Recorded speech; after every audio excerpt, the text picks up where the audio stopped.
Welcome to the Sportlight podcast for parents, coaches, and athletes. The Sportlight refers to the time in an athlete's life when they have increased ability to affect the culture around them and the increased opportunity to learn life's lessons through sports. This podcast aims to help parents and coaches capitalize on their athletes' precious time in the Sportlight.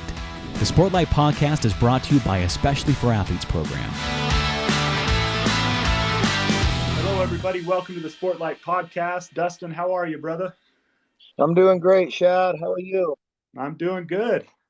Best time of year in Utah right now. You got the Jazz playing. You got the World Series happening. You got college football in full swing, high school playoffs, and it's just and a beautiful weather to boot. So it's a great time of year. But I agree. Well, hey, for our podcast this week, I wanted to read a quote from Pat Riley and talk about something that he refers to as the disease of me. And here's his quote: "The most difficult thing for individuals to do when they become part of a team is to sacrifice. It is much easier to be selfish." I think that's a pretty profound quote. And he goes on to give these six kind of statements to help us each analyze ourselves and see if we have any disease of me in us. And so I would love to talk about these six diagnostic statements here that he gives. How does that sound? Yeah, let's do it. So here's the first one. The first one is chronic feelings of underappreciation. That is number one. So do you chronically feel underappreciated? Do you have any thoughts on that one? I think more so now, just the attention that kids get on social media after games, that you feel underappreciated if you don't, have your school or your team or, your coach or whomever recognizing you, or if you're at a college and you're not being highlighted as much. I think that's one of the things, name, image, likeness, rules now in the NCAA, and kids being able to be paid is going to be, and I know that I've talked with college coaches that this is one of the things that they're afraid of, is there's going to be this feeling of appreciation, that why is the quarterback being given money when I'm not? I'm the offensive lineman that blocks for him. If I don't block, he doesn't throw that touchdown pass. And there's truth to that, but that can cause a real wedge in a team. If you're the athlete on the basketball team and you don't feel like you're being highlighted enough in the program or on the poster or in the offense, you're a better shooter than you're not getting enough plays called for you. You're not appreciated. You don't feel like your work that you've put in is appreciated. And that turns very much to, okay, well then when I do get the ball, I got to get mine, and now you have a selfish, bunch of selfish guys out there playing. And what he talks about, that disease spreads. And if you get multiple guys on a team playing that way, then that really is, it is a disease that ruins teams, the disease of me. And that feeling of being underappreciated, that chronic, he says the chronic feeling, that it's a chronic feeling constantly of they don't appreciate how hard I work. They don't appreciate. So then, well, I'm not going to work as hard, or I'm just going to take care of me. I'm going to worry about me. And either of those answers I'll show you, either I'm not going to go as hard anymore because you don't appreciate me, or I'm just going to get mine and worry about me. Those are both just cancers to a team.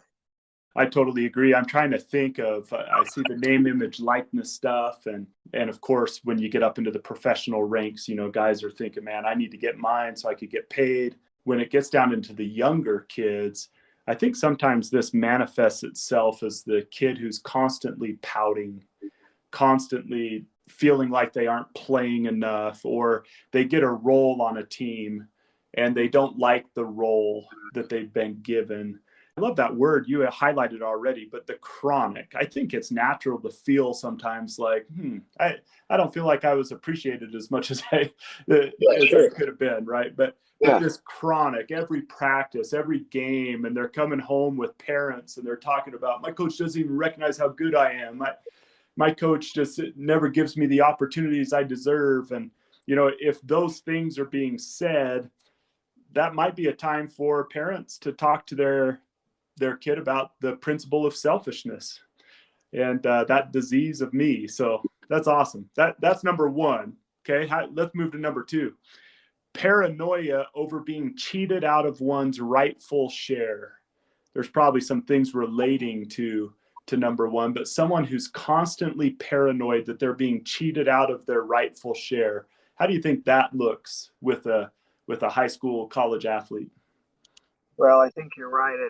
There are some similarities to the underappreciation there, but again, the paranoia, the fear that I'm not going to get, my fair share of the success. Whether that's just simply being appreciated, playing time, or whether that's love online, whether it's social media posts or whatever. The paranoia, the fear that it doesn't matter how much I work, I'm never going to be recognized, and I'm never going to get my fair share of the praise. That leads kids to, I think, just to maybe turn to kind of an apathetic attitude. If you're really truly paranoid, I think that's the first warning sign that you're going to have some apathy start creeping in, because you're going to have a kid that just says, forget it, I don't care, I'm not going to get what I deserve anyway, it's never fair, I don't get as much as he gets, whether that's playing time or points, or just like we talked about in the last print, just public appreciation, and recognition and appreciation are different things too, right? So you can be recognized, but if somebody doesn't really feel truly appreciated, again, that's a warning sign that selfishness and apathy next up on their their feelings towards their team.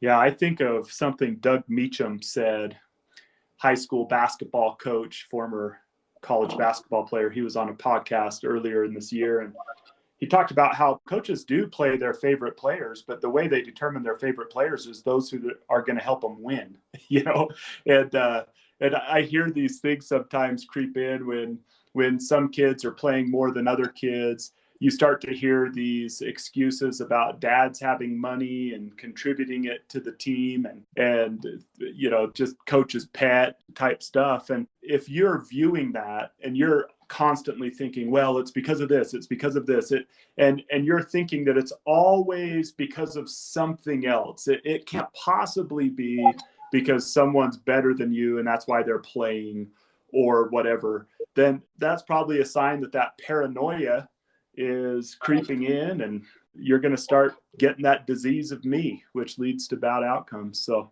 yeah, I agree. Okay, number three, this is one that really I have some strong feelings about, but I'd love to hear yours first. The leadership vacuum resulting from the formation of cliques and rivalries within a team. Yeah, leadership on a team, it's interesting because you have the manufactured leaders, and what I mean by that are the ones that are you call to be leaders. A coach maybe calls some kids to be the leaders. He picks them. He forms the council or his captains, right? And they become the 3 or 4 captains of the team. Then as the season goes, sometimes, there's a more of an organic leadership that can get formed.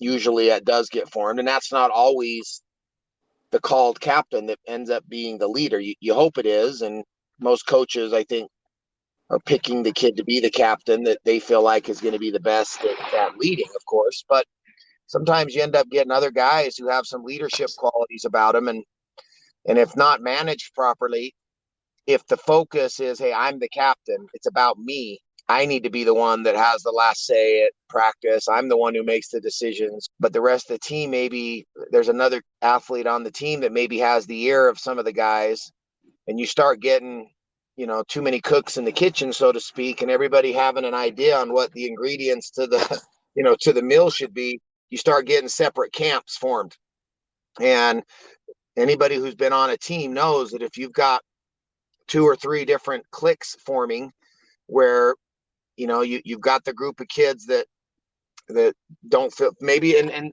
that could form on maybe these first 2 principles, that you could have your first clique be the group of kids who feel underappreciated, and then you got a group of kids who feel like they're just better than everybody else, and then you've got the seniors that have more experience. So I don't want to hear from a sophomore, you haven't earned the right to say anything yet or to have a leadership position, even though that sophomore may be a very good leader. You have the seniors on every team who it's a seniority thing. I deserve to have a voice simply because I'm older. I've been here longer. And so you got that group of kids on a team, and they're the ones who are sometimes picking on the younger kids and trying to make sure they know their place. And so when you get these different these different groups formed, if you don't have a captain or two or a coach, but really ultimately it's got to come from the players, because even when the coach sees these things going on, yeah, a lot of these things are forming not on the field. They're forming in the hallways and classrooms, out on the weekends when they're hanging out. It's not always something that, you know, the baking of the cake, that this bad cake that's forming is happening sometimes when the coach isn't watching it and seeing it. And so you gotta have kids on the team that see that, you know, that what's being formed isn't right, and that have some training and hopefully some leadership qualities about them to address it. Otherwise, those cliques can be big time trouble.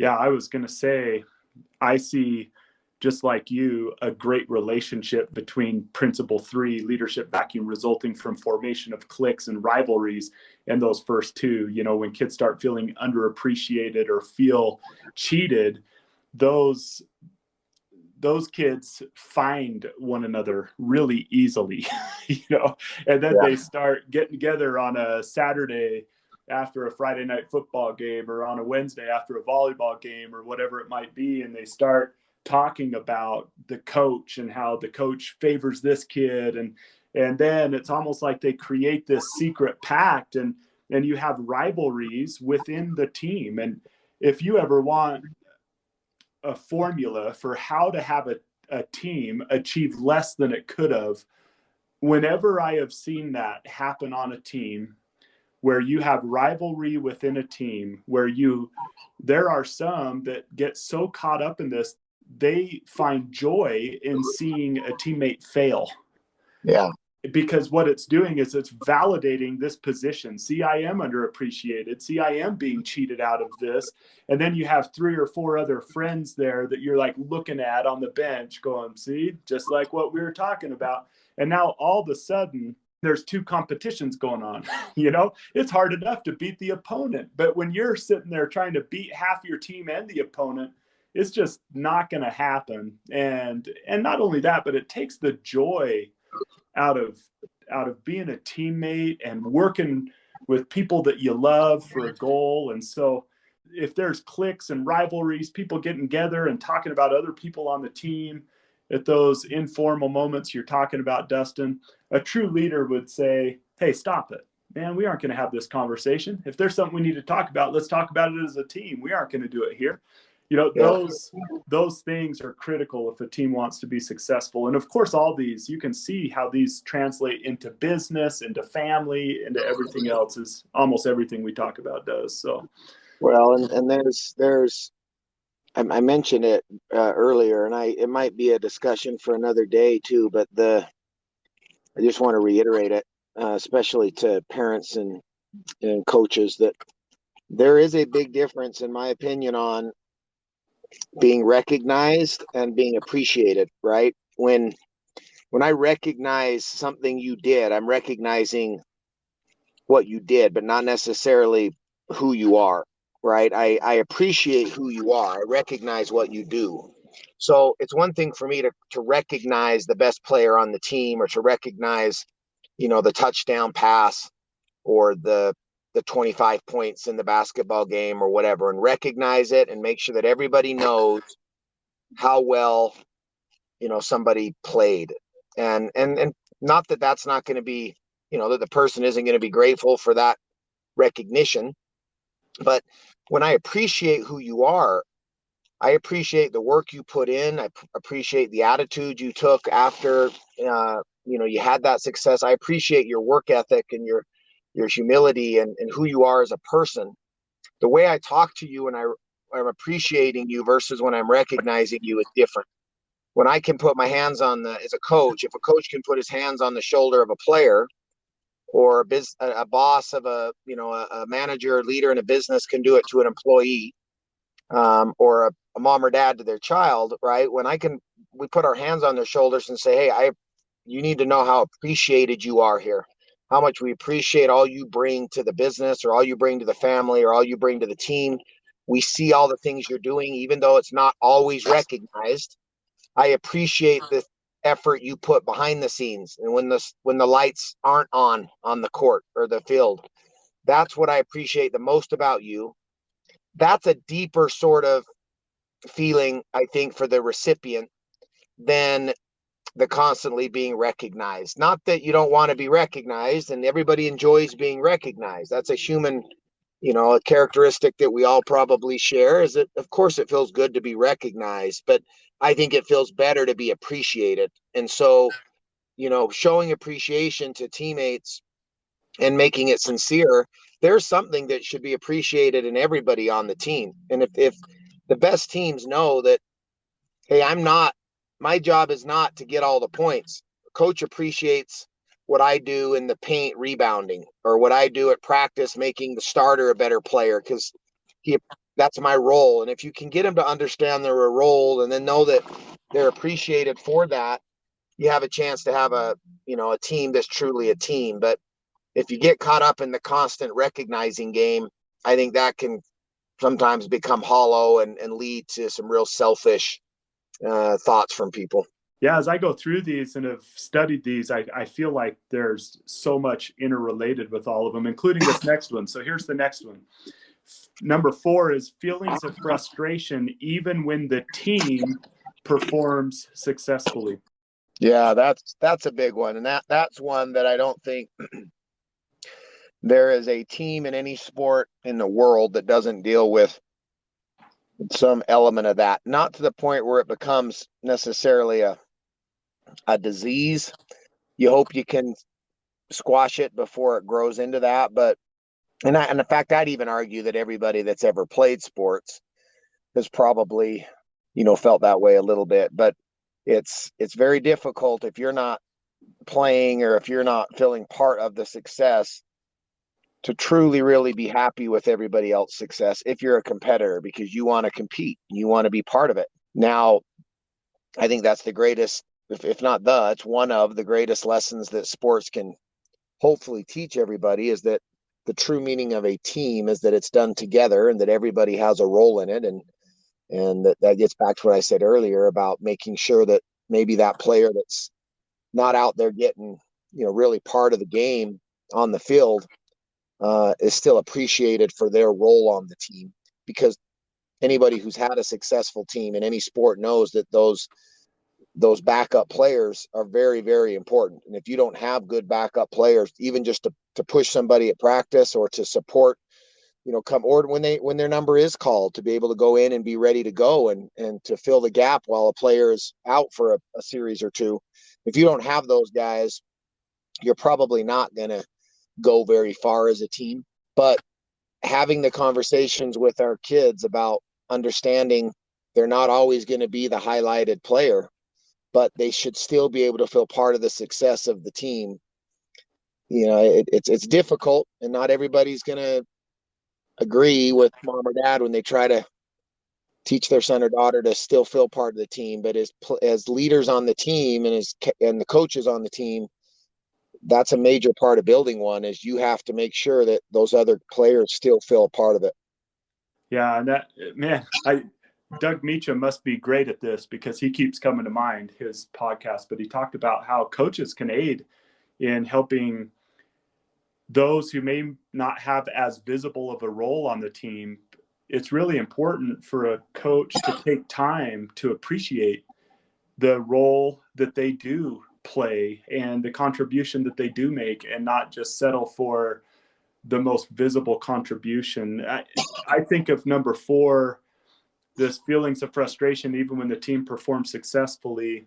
If you're sulking after victories because you had a bad game or whatever, you have at least a portion of this disease of me, that you're a little bit too worried about how you look and how you perform, and it's too much about you. And so, and for parents, that is, for a coach coming at it having been a coach, for most of my adult life in some capacity, but especially in the team sport, that might be, it's one of the most frustrating things as a coach is when you've put in all the time and effort that you and your staff have put in to preparing for a game, and you go out and you play in the game, and you're able, you win a hard fought game, and you see the joy in all the players.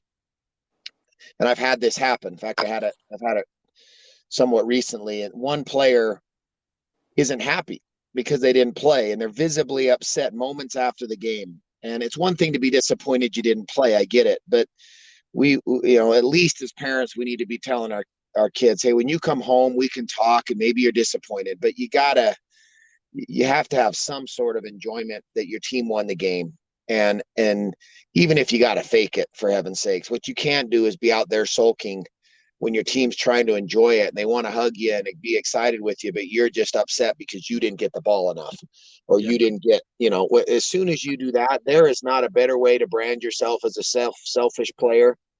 And in my situation, if you played for me, a quicker way to get me to, not want to play you than to not be happy for your teammates, and rather than I'd love that you're upset. And I want you to come to me the next day and say, Coach, I am really frustrated that I'm not playing more. I'm happy we're winning because I want us to be successful, but what do I have to do? I want that. Like, I don't want you to be okay with not playing. You need to be able to have that, be able to control yourself in such a way that you're not showing your dislike for your lack of playing time 2 minutes after the win when everybody's celebrating and happy, or when you get asked about your team, that the first thing out of your mouth is negativity because you're not getting yours and you're not playing. That's a very quick way to have a coach, doubt your real intent. Yeah. Well, and I think as a parent, this is something that's maybe the easiest to see of all of these so far and the easiest to correct.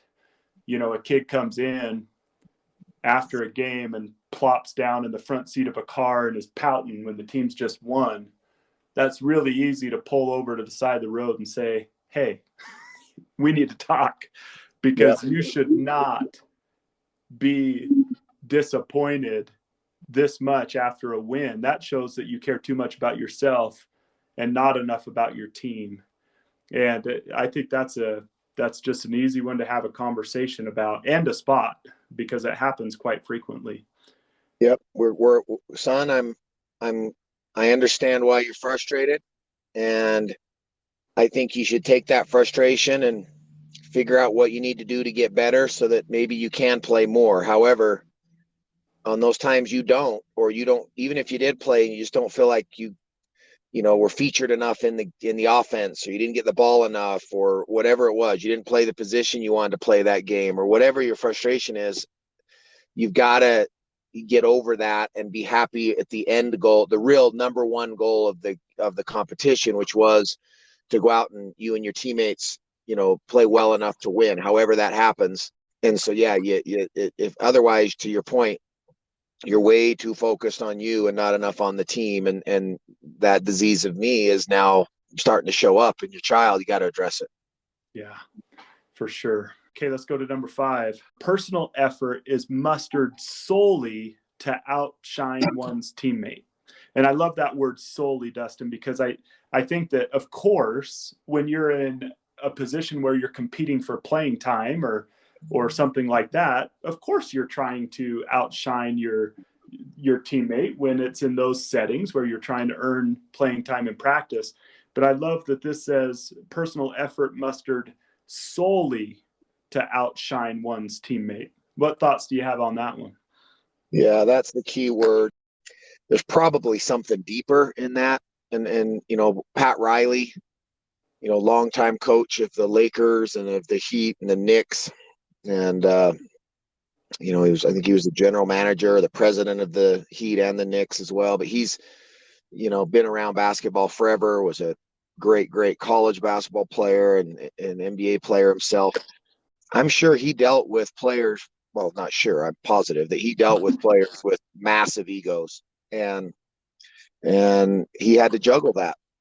he did some things when he was with the Miami Heat, and Shaquille O'Neal was there, and Dwayne Wade, and he had some piece in some, whose team was it? Is it Shaquille's team? Is it Dwayne Wade's team? When he was with the Lakers, is it Magic Johnson? Is it Kareem Abdul-Jabbar? Kareem had been around forever, and Magic's a rookie.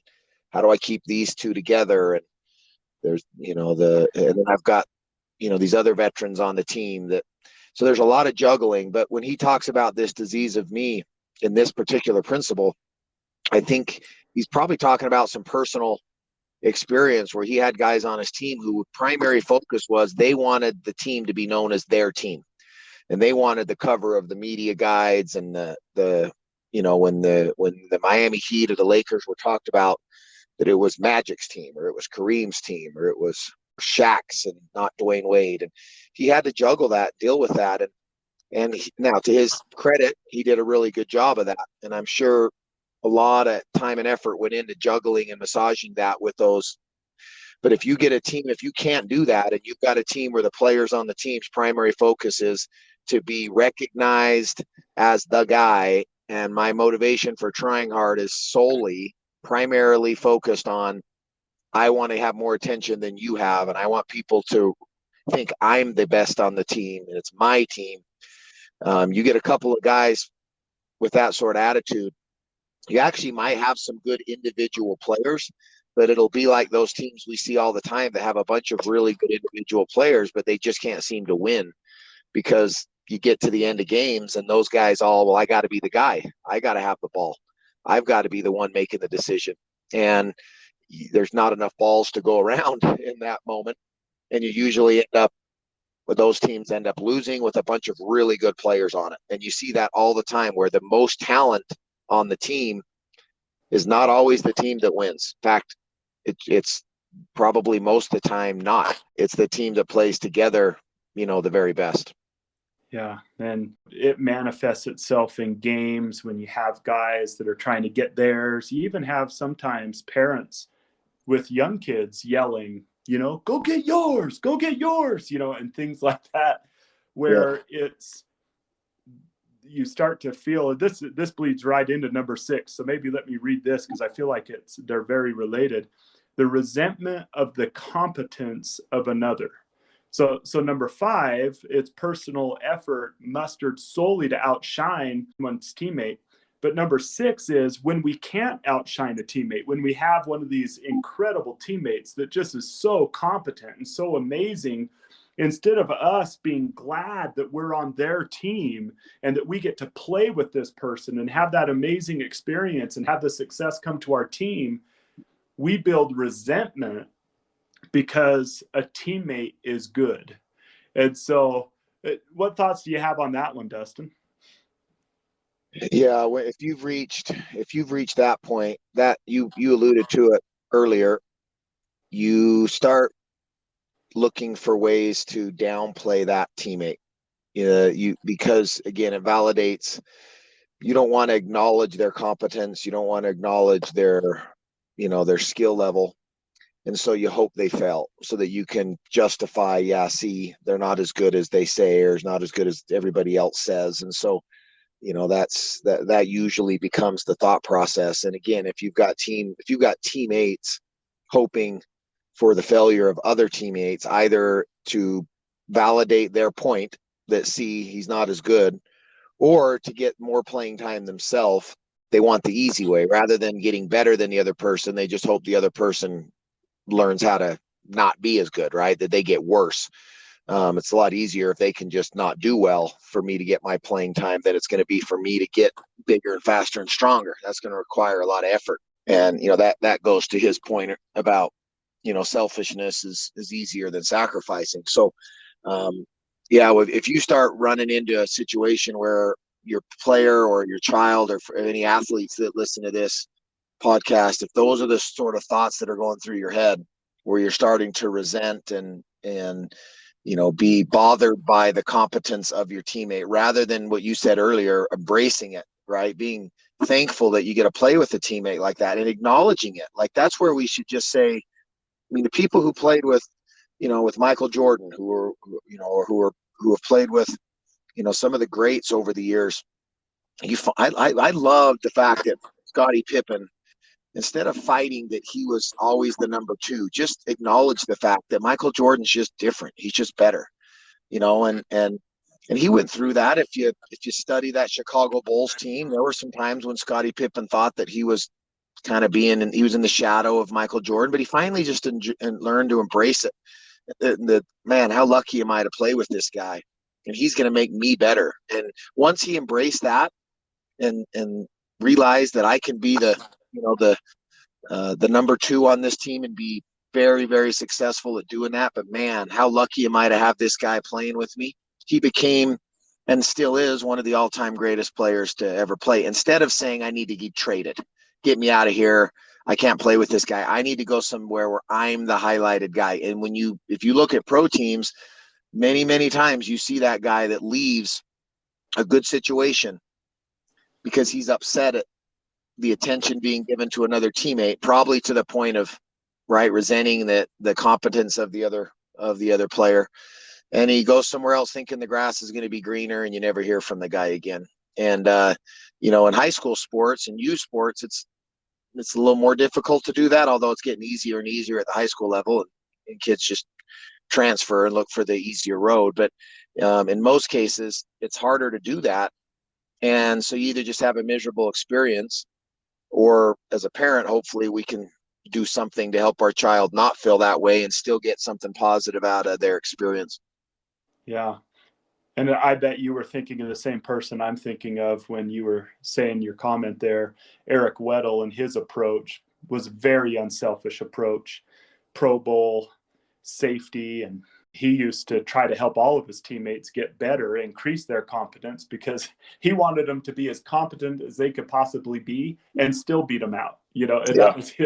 that was his approach, that I'm going to help my teammates be as good as they could be because that will make our team better. But I still want to beat that person out. But if they beat me, who cares? They're more talented than me. Like, he embraced competition to that level. He was a true competitor, an unselfish competitor. And I admired that so much in him when he was sharing some of those details with us. Yeah, he knew that if they're better, then I'm going to have to be better, or I'm not going to play. So I don't have a choice, right? And so he was able to use that as fuel. As an undersized NFL football player, Eric Weddle knew I got to have every mental advantage I can have. And if I know that I just gave a competitor of mine a couple pointers that could help him be better, well, now some of my secrets are out. So I got to go work extra hard to get, to sharpen my toolbox and to sharpen my skill set and to add to the toolbox so that I can go out and, and beat this guy now. And in doing so, he continued to get better and better and better and last a long time in the league and be and be able to play everywhere he went. And that's not how most people are. Most people would rather just see the opponent, whether that's a teammate or it's opponent, literally that you're on the other team. It's easier to just have them fail and therefore boost your time to play up and quicken your opportunity rather than earning it. And yeah, so if you get a group of kids on a team that are dealing with any one of these six, especially if they become chronic or if they become paranoid with it, or solely it's their focus, some of those words he uses on each one of these, it really is a disease that spreads in a team. I had it on one of my high school teams. The very best high school team I played on did not even come close to succeeding. The next year we did, with much less talent. And the year before, we had all sorts of guys that were just great, great players that went on to, to play in college. But at the time, everybody thought they were the guy.